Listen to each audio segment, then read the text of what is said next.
దేవునిలో మనము పరిపూర్ణమైన జీవితం జీవించాలంటే ఆయన ఆజ్ఞలు మనం గైకొనాలి.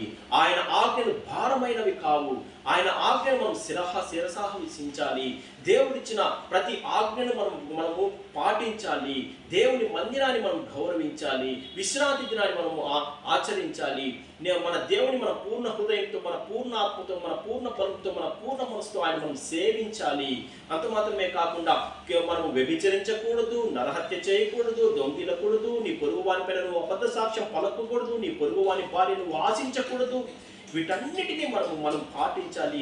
అంత మాత్రమే కాకుండా మరీ ముఖ్యంగా మనము పరిపూర్ణమైన విశ్వాసంతో మనం నమ్మాలి. దేవుడొక్కడే ఆయన అనే ఆ దేవుడొక్కడే అనే మాటను మనం విశ్వాసం ఉంచి మనం కలిగి జీవించాలి. అప్పుడు మాత్రమే దేవునికి మనం ప్రియమైన బిడ్డలుగాను మరియు ఆయనకి ఇష్టమైన పాత్రలుగాను ఉండటం వలన దేవుని యొక్క ఆ యొక్క నిజమైన ఆశీర్వాదం పొందుకోవడానికి మనకు దేవుడు సహాయం చేస్తాడు. అంతేగాని ఈ లోకంలో యొక్క అల్పకాల సుఖభోగములు మనము అనుభవించడం మాత్రమే ఆశీర్వాదం కాదండి.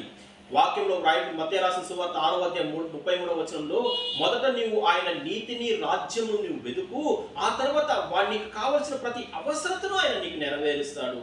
కాగా దేవుడు తన మహిమైశ్వరం చెప్పున నీ యొక్క ప్రతి అవసరం తీర్చనేసి మనకు వాక్యంలో వ్రాయబడి ఉంటుంది. కాబట్టి మొదట ఆయన నీతిని వెతకాలి, మొదట మనం ఆయన రాజ్యాన్ని వెతకాలి, మొదట మనం దేవుని వాక్యం చదవాలి, ప్రార్థనలో గడపాలి, విశ్వాసంలో మనం ఎదగాలి, మారు మనసు పొందాలి, నిన్ను వలె నీ పొరుగువాన్ని ప్రేమించిన ఆజ్ఞను మనం గైకొనాలి. అంత మాత్రమే కాకుండా మరీ ముఖ్యంగా దేవుని యొక్క సువార్తను మనం తెలియని వారికి మనం ప్రకటించాలి.